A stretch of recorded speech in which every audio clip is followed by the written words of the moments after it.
Hello dear students, welcome back to my YouTube channel and this is your English teacher Vijay.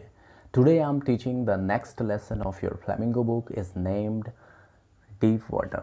I have already taught you two lessons from your Flamingo book. The first one is the last lesson and the second one is Lost Spring. तो देखिए आज हम पढ़ेंगे third lesson deep water आपकी flamingo book का। बहुत ही inspirational story है, समझने की कोशिश करिएगा अटेंटिवली, आपको बहुत अच्छी लगेगी।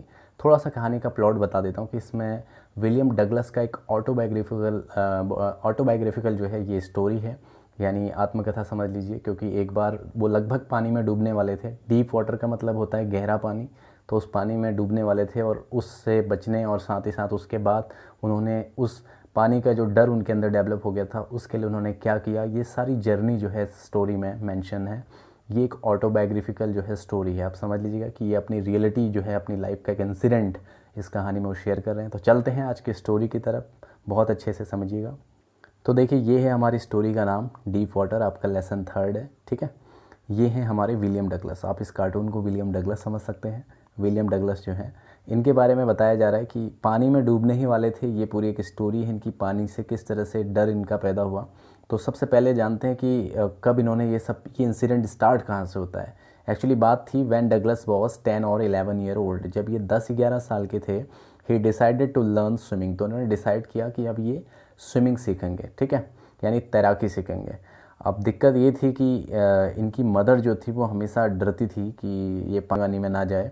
तो ये जो लोग यहाँ रहते थे, इनका जो प्लेस है वो था याकिमा में ये लोग रहते थे। याकिमा जो है वो यूएसए में एक प्लेस है, वॉशिंगटन के आसपास समथिंग। तो यूएसए में एक प्लेस का नेम है, एक जगह का नाम याकिमा, वहाँ ये लोग रहते थे। वहाँ एक पुल थी जिसका नाम था YMCA, इसी तरह से इसको लिखना भी है और समझना भी है, YMCA पुल, ठीक है। तो याकिमा में एक पुल थी YMCA पुल, तो इसी में जाके सोच रहा था कि मैं जो है सीखूंगा तैराकी करना। लेकिन इसकी मदर हमेशा इसको वार्न करती रहती थी कि बेटा पानी वानी में मत जाओ, इट्स वेरी रिस्की। तो ये काफ़ी रिस्की है, लेकिन इसके मन में जो था कि ये स्विमिंग सीखना चाहता था, इच्छा के सामने मजबूर इंसान, ठीक है। तो वही चीज़ इनके साथ चल रहा था उस वक्त। तो थोड़ा सा मैं आपको यहाँ पर बताना चाहूँगा। ये देखिए बताया गया कि जो YMCA पुल थी उसकी एक खासियत थी कि उसका एक साइड जो है 2 और 3 feet deep eight solo and, other side 9 feet. आपको पता है कि कोई भी इस तरह से जो स्विमिंग पूल है उसके किनारे होते हैं, एक किनारा जो है वो थोड़ा कम गहरा होता है और एक ज़्यादा गहरा होता है, ठीक है। तो इसी प्रकार से जो ये पुल है इसका भी एक साइड 2-3 फीट डीप था, गहरा था, और दूसरा जो था 9 फीट था। लेकिन ये सोचता था कि मैं 2-3 फीट वाले साइड में जाके हल्के हल्के गुत्ते लगा के जो है स्विमिंग सीख लूँगा, ठीक है। तो इस प्रकार से ये ऐसा सोचता था और अक्सर ये क्या करता था कि अपने वाटर विंग्स लेके पानी में उतर जाता था लड़कों के साथ। जब भी बॉयज़ बच्चे उसके अंदर जाते थे स्विमिंग पूल के, तो ये भी क्या करता अपने वाटर विंग्स, आपको पता है वाटर विंग्स पानी में डूबने से बचाता है हमें, लोग उसको पहन के, आप ये समझ लीजिए जैसे टायर लगा के चल देते, तो ऐसी वाटर विंग्स होते हैं, ठीक है। तो अपने विंग्स पहन के वाटर विंग्स पहन के ये पानी में लैंड करता है और उनके साथ लर्निंग करता है, सीखने की कोशिश करता है एक्चुअली, ठीक है। और हालांकि बताते हैं कि इसको जो है पानी में नॉर्मली आपको पता है कि कपड़े उतार के जाना होता है, लेकिन इनके बारे में बताते हैं कि he hated to walk naked into the water and so skinny leg. Actually ये काफ़ी इनको बड़ी दिक्कत थी पानी में बिना कपड़ों के उतरने में, क्योंकि इनको अपनी जो स्किनी लेग है, स्किनी मीन्स होता है पतली, दुबली पतली सी इसकी टांगें जो है लोगों को दिखाने में थोड़ी शर्म आती थी, थोड़ा बुरा लगता था। तो इस वजह से ये इस बिना कपड़ों के उसके अंदर घुसने में थोड़ा हेजिटेट होता था, ठीक है। यहाँ पर एक इंसिडेंट बताया गया है कि एक बार पानी के साथ बचपन में भी इनके साथ एक इंसिडेंट हुआ था, एक छोटा सा इंसिडेंट जिसको शेयर किया गया इसमें। वो इस इंसिडेंट था कैलिफोर्निया का। यहाँ पर मैंने लिखा है, मैं पढ़ के भी बता रहा हूँ। When he was 3-4 year old, जब ये 3-4 साल के थे उस वक्त की बात है। His father took him the beach in California, तो इसके फादर जो है इसे एक दिन कैलिफोर्निया के एक बीच के पास लेके, बीच आपको पता है कि रेतीली जगह, जैसे मुंबई में समुंदर है तो ऐसे समुद्र के पास। तो जब वो इसको लेके गए थे उन्होंने इसका हाथ पकड़ा, तो अचानक उन्होंने इसका हाथ छोड़ दिया। तो सामने से जो है आपको पता था कि समुद्र में ऐसे लहरें आती, तो एक लहर अचानक से इसको, एक छोटा बच्चा है 3-4 साल का, तो एक जोर की टक्कर देती है और इसको लहर से पटक जाता है नीचे और एकदम पानी इसके ऊपर आ जाता है। तो ये बहुत ही भयभीत हो जाता है, बड़ा फियर इसको वहाँ से क्रिएट हो जाता है, इसके माइंड में डेवलप हो जाता है। तो ये काफ़ी डर जाता है और इसके फादर इसको देख के काफ़ी हंस रहे होते हैं उस वक्त, क्योंकि उन्होंने तो इसको फिर उठा लिया बच्चों को एक मजाक के तौर पर, लेकिन इसको वो चीज़ बहुत ज़्यादा हर्टिंग लगी। और तब से क्या है, इसके अंदर जो है एक चाइल्डिश फियर जो है, बचपन का एक डर जो है वो इसके अंदर डेवलप हो गया पानी से, कि बड़ी भयानक चीज़ है पानी, ठीक है। लेकिन इसके बावजूद जब ये 10-11 साल का होता है तो फिर इसके मन में आता है कि मैं स्विमिंग सीखूँगा। बड़ी अजीब सी बात है ना, लेकिन इसने ऐसा सोचा। तो उसके बाद क्या हुआ कि एक दिन ये वहीं YMCA पुल के पास गया तो देखा कि उस वक्त वहाँ पर कोई नहीं था। ये तो जो बाद में तुम्हें कुछ लोग दिख रहे हैं ये बात के हैं, पहले यहाँ पर कोई नहीं था।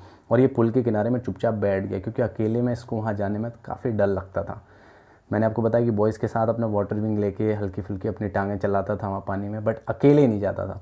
तो ये बैठा था साइड में। उस वक्त कंडीशन बताई गई जो पुल थी वो काफ़ी साफ़ सुथरी दिखाई दे रही थी, बाथ टब की तरह। जैसे बाथ टब होता है एकदम क्लीन वाटर वाला, उसका बॉटम भी दिखता, उसका सरफेस भी दिखता। देखिए सरफेस ऊपर का हिस्सा होता है, बॉटम नीचे का होता है, तल, ठीक है।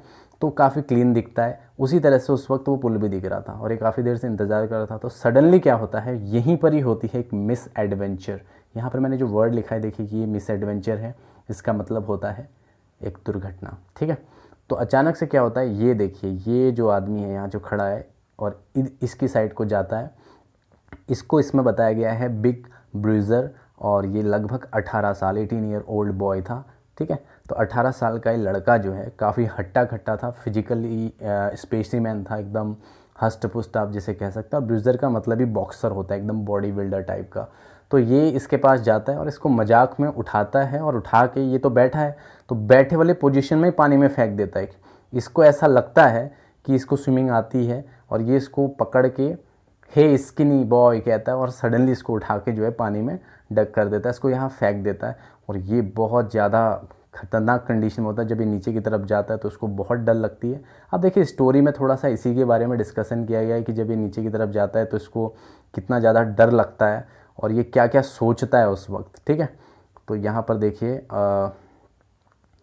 यहाँ पर क्या होता है कि जब ये नीचे की तरफ जाता है तो इसको पता है कि अब तो बड़ी गड़बड़ होगी, इसको तैरना भी नहीं आता, अभी तो ये कुछ ही दिन हुए हैं कि पानी में निकल रहा है। अब ये बहुत डर जाता है। ऊपर का जो सरफेस है, ठीक है, जो इसका सरफेस है वहाँ से इसको फेंका बॉटम की तरफ और इस सिटिंग पोजीशन में ही नीचे की ओर जाता है और अचानक से इसके नाक मुंह में पूरा पानी घुस जाता है। उसको बहुत ही डर लग जाता है, उसके अंदर एकदम सफोकेटिंग फील करता है, घुटन फील करता है, ठीक है। लेकिन यहाँ पर स्टोरी में बताया गया है कि जब इस पानी के अंदर की ओर जा रहा था तो इसने कोशिश की थी अपने आप को बचाने की। आपको पता है भले ही हम लोगों की एक टाइम पे हमारा इतना स्ट्रेंथ हमारे पास नहीं होती, लेकिन हम कोशिश करते हैं कि हम अपने आप को बचा सकें। तो देखिए यहाँ पर होता क्या है कि ये नीचे की तरफ जब जाता है तो ये सोचता है कि एक कॉर्क होता है जो जंतु है पानी में, तो ये नीचे से ऊपर की तरफ बड़ा गजब सा जंप करता है। तो ये एक ऐसी इमेजिनेशन करता है कि जब ये अब नीचे की तरफ जाएगा, हालांकि सिटिंग पोजीशन में ही जा रहा है बैठा बैठा सा, क्योंकि सबसे पहले अगर आप किसी को पानी में फेंक दोगे और उसे तैरना नहीं हो तो डायरेक्टली नीचे आएगा। तो नीचे की तरफ जब जाता है तो ये प्लानिंग करता है कि जब मैं नीचे जाऊंगा तो मैं भी कॉर्क की तरह अपने पाँव सीधे उनसे टच करूंगा और ऊपर की तरफ जंप करूंगा, जिससे मैं सीधे ऊपर आ जाऊंगा और अपने पाँव चला के किनारे में आके अपनी जान बचा लूँगा, ठीक है। लेकिन इसकी जो प्लानिंग है धरी की धरी रह जाती है। जैसे ही नीचे जाता है तो इसको तल जैसा कुछ दिखाई नहीं देता। एक्चुअली जो 9 फीट है वो भी इसको 90 फीट जैसा नज़र आ रहा है, क्योंकि इतना गहरा इसको फील हो रहा है, क्योंकि काफ़ी ज़्यादा एफ्रेड हो गया, काफ़ी डर गया है, ठीक है। तो इस तरह से नीचे की तरफ जाते हुए कोशिश करता है। पहली कोशिश में जब ये नीचे से ऊपर, आपको पता है जब आप कोई किसी को तैरना ना आए अगर उसको पानी में फेंक दिया जाए तो 1-2 बार ऊपर नीचे आता है। तो उसी प्रकार से ये भी जो है फर्स्ट टाइम जब ऊपर की तरफ आता है तो इसकी थोड़ी सी आँखें जो है वो बाहर की तरफ बाहर आ जाती हैं पानी से, लेकिन फिर से ये नीचे की तरफ चला जाता है। और इसी तरह से लगभग इसके साथ 2 से 3 बार लगातार 3 बार ये ऊपर आता है, फिर नीचे जाता है, ऊपर आता है और फिर नीचे जाता है, ठीक है। और ऐसी कंडीशन होती है कि इसको लगता है इसके जो हाथ पांव एकदम पैरालाइज्ड हो गए हैं, ठीक है, सुन्न पड़ गए हैं, अब उनमें कोई ताकत नहीं रही। और ये जब भी ऊपर की तरफ आता है तो ये सोचता है कि कोई लैडर इसके हाथ लगे, लैडर मतलब कोई सीढ़ी हाथ लगे, कोई रोप जो समंदर जो पुल पे लगाए होते हैं कि किसी की जान बचाने के लिए सडनली अगर कोई डूब गया, कोई वाटर विंग्स इसके हाथ लग जाए जिससे अपनी जान बचाए, बट कुछ भी इसके हाथ नहीं आ रहा था। और आपको पता है कि लगातार कोशिश करने के बाद जब ये पूरी तरह से थक जाता है तो सडनली ये जो है गिव अप कर देता है, हार मान जाता है और सोचता है कि यार अब तो मरना ही है। तो इस तरह से पानी के अंदर से अपनी मम्मी के नाम से भी चिल्लाता है, लेकिन कोई भी इसकी आवाज़ नहीं सुनता, क्योंकि आपको पता है कि पानी से कोई भी आवाज़ नहीं सुनाई देती। और पानी इसको पूरा येलोइश वाटर दिख रहा है, एकदम पीला सा, जब इसकी आंखें खुलती हैं तो सडनली यहाँ पर कंडीशन ये होती है कि इसको लगता है कि अब तो शायद अब मैं बचूंगा नहीं, और ये अपने हाथ पाँव पूरी तरह से छोड़ देता है और सोचता है कि अब तो मरना ही है। यहाँ पर ये अनकॉन्शियस हो जाता है, बेहोश हो जाता है, क्योंकि अब इसको लग रहा है कि ये मर जाएगा। तो होता क्या है कि बहुत देर के बाद जब इसकी आंखें खुलती हैं तो कंडीशन ये होती है कि इसको समझ जो है पुल के किनारे पर लेटाए हुए हैं, ये हैं हमारे डगलस साहब जो लेटाए हुए हैं, ठीक है, और कुछ लोग इसके आसपास खड़े हैं, ठीक है। और जो ये बिग ब्रूजर है ये लड़का, तो ये कह रहा है कि मुझे तो पता ही नहीं था इसे तैरने, मैं तो मजाक कर रहा था, लेकिन इसके मजाक के चक्कर में अगला तो डूब गया था। लेकिन बड़ी कंडीशन ख़राब होती है और इसके अंदर से बहुत ख़तरनाक डर जो है वो डेवलप हो जाता है पानी के लिए, और काफ़ी ज़्यादा अ फियर ऑफ वाटर आप जिसे कह सकते हैं, यानी पानी का डर जो है इसके अंदर क्रिएट हो जाता है, इन्वॉल्व हो जाता है, ठीक है। तो यहाँ पर कंडीशन बड़ी बुरी हो जाती है इसकी। तो उस रात इसको लेके जाते हैं, लॉकर रूम में रखते हैं, थोड़ा इसके पानी वानी निकालते हैं पेट दबा के, और कुछ देर के बाद थोड़ा रिलैक्स होता है, फिर ये घर जाता है। और ये रात को भी सपने में सब वही देख रहा है, खाना भी नहीं खा पाता, डिनर नहीं कर पाता, ठीक है। इस तरह से काफ़ी ज़्यादा डर जाता है। अब डरने के बाद क्या है कि काफ़ी समय इस तरह से बीत जाता है, और पानी के आसपास जब भी ये जाता है तो इसको डर लगती है, क्योंकि अब इसको वही डर बार बार सताता है कि यार उस दिन किस तरह से मेरी जान चली गई थी, ठीक है। लेकिन आपको पता है कि कुछ लोग बहुत ज़िद्दी होते हैं लाइफ में, हर सर्कमस्टांसेस को यानी हर परिस्थिति को वो लोग सामना करते हैं, और जो उनकी कमज़ोरियाँ होती हैं उन पे वो ओवरकम करने की कोशिश करते हैं, ठीक है, उभरने की कोशिश करते हैं। तो इसी तरह से इन्होंने भी डिसाइड किया, ऐसी महीना आ गया अक्टूबर का, तो अक्टूबर में इन्होंने देखिए decided to get an instructor. इन्होंने ये डिसाइड किया कि अब ये स्विमिंग सीखने के लिए एक इंस्ट्रक्टर को रखेंगे, यानी एक प्रशिक्षु को रखेंगे जो इनको सिखाएगा, और ये लर्न करेंगे स्विमिंग, ठीक है। तो इस तरह से अक्टूबर मंथ में ये उन्हें रखता है, और धीरे धीरे वो इनको पानी में ले जाते हैं। शुरू में तो ये बहुत ज़्यादा घबराते हैं, लेकिन धीरे धीरे पानी में उतरता है, और वो इन्हें जितनी भी है स्विमिंग की सारी स्ट्रेटजीज सिखाते हैं कि फ्रंट स्ट्रोक है, बैक स्ट्रोक है, किस तरह से नीचे को जाना है, ऊपर को आना है, हाथ पांव कैसे चलाने हैं। शुरू में रोप्स वगैरह इनके कमर में बांध के इनको पानी में डालते हैं, ताकि जैसे इन्हें डर लगे तो इन्हें ऊपर निकाला जा सके। काफ़ी सारी कोशिश करते हैं, और अक्सर जब भी ये पानी के बीच में जाता है तो इसको फिर वही अपना इंसिडेंट याद आता है, और काफ़ी ज़्यादा डर जाता है ये। इसके हाथ पांव पैरालाइज होने लग जाते हैं, एकदम से सुन्न पड़ने लग जाते हैं, ये पैनिक फील करता है काफ़ी ज़्यादा, ठीक है। काफ़ी डर इसके अंदर पैदा हो जाता है। ये होते होते जो है लगभग अक्टूबर से मंथ आ जाता है अप्रैल का, और 6 मंथ टोटल हो जाते हैं। देखिए अक्टूबर से अप्रैल 6 मंथ हो जाते हैं, और ये जो इनका इंस्ट्रक्टर है ये इनको पीस बाय पीस यानी स्टेप बाय स्टेप सारे जो भी मेथड्स होती हैं स्विमिंग की सारी सिखा देता है, ठीक है। ये सब सिखाने के बाद वो इन्हें कहता है कि अब आप बन चुके हो स्विमर, अब आप स्विमिंग कर लोगे। अब एक्चुअली क्या है कि वो तो इसे सिखा चुका है और ये भी सीख चुका है, लेकिन इसके अंदर अभी भी वो डर जो है बैठा है मन में कि यार वो उस दिन डूबा था, क्योंकि जब भी ये अकेला पानी में जाता है तो इसको वही डर फिर से होता है, और ये एकदम फिर से पैरालाइज फील करता है, अपने हाथ पांव काम नहीं कर रहे हैं, ऐसी इसको फीलिंग आती है। और नॉर्मली ये होता है, अगर कोई पुरानी ऐसी इंसिडेंट, कोई दुर्घटना हमारे साथ घटित हो तो वही चीज़ में हम फिर जाएं तो वो रिकॉल होता है, फिर से याद आता है, तो कुछ ऐसा इसके साथ भी होता है, ठीक है। लेकिन इसके बावजूद ये क्या करता है, काफ़ी ज़्यादा प्रैक्टिस करता है, और प्रैक्टिस करते करते अकेले बड़े बड़े समुद्रों में, बड़ी बड़ी पुलों में, गहरे गहरे पानी में जाता है। और जब भी इसको डर लगता है तो धीरे धीरे डर से कहता है कि तू मुझे क्या डराएगा, अब देख मैं कैसे तैरता हूँ, और भी लंबी लंबी गहरी गहरी गोतें लगाता है। तो इस प्रकार से फाइनली ये स्विमिंग सीख जाता है और अपने डर से जो है ओवरकम कर लेता है, और ये पूरे एरिया के जितने गहरे गहरे पानी वाले समंदर हैं उन सब में तैरता है, और उसके बाद ये अपने जो डर है उससे जो है जीत जाता है।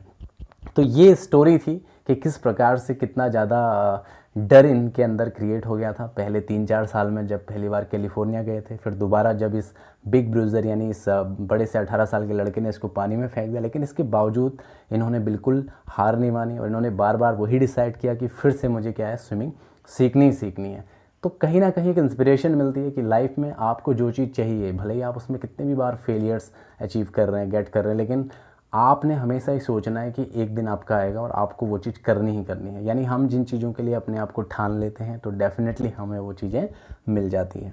और इस स्टोरी में भी एक लाइन बहुत अच्छी दी गई है जो कि रूजवेल्ट के द्वारा दी गई थी, all we have to fear is fear itself. इसके वर्ड्स के अकॉर्डिंग मत जाइएगा, इसका जो मीनिंग निकल के आता है वो कुछ और है। All we have to fear is fear itself. अगर हमें इस दुनिया में किसी चीज़ से डरना चाहिए तो वो चीज़ है डर, यानी हमें डर से डरना चाहिए। आपने एक डायलॉग भी सुना होगा कि डर से डरो, ठीक है, यानी डर से ही डरना चाहिए, बाकी और किसी चीज़ से नहीं डरना चाहिए। तो इस प्रकार से इन्होंने जो है इस स्विमिंग करना सीख लिया। तो लाइफ में कभी भी आपकी ज़िंदगी में भी ऐसे इंसिडेंट होते हैं जिनमें आप लगातार फेलियर्स महसूस कर रहे हो, तो आप लगातार ट्राई कीजिए, कोशिश कीजिए क्योंकि विलियम डगलस अगर स्विमिंग सीख सकते हैं तो आप भी सीख सकते हैं। ठीक है, तो ये तो एक रियल लाइफ इंसिडेंट है, तो इससे अगर आप लोग कुछ इंस्पिरेशनल सीख सकते हैं तो डेफिनेटली आपको सीखना चाहिए। उम्मीद है कि स्टोरी आपको समझ में आ गई होगी। Thank you so much for watching this video. Question answer बहुत जल्द मैं आपको करा दूंगा, और कमेंट बॉक्स में ज़रूर बताएं कि आपको स्टोरी कैसी लगी और समझ में आया या नहीं आया। Thank you so much.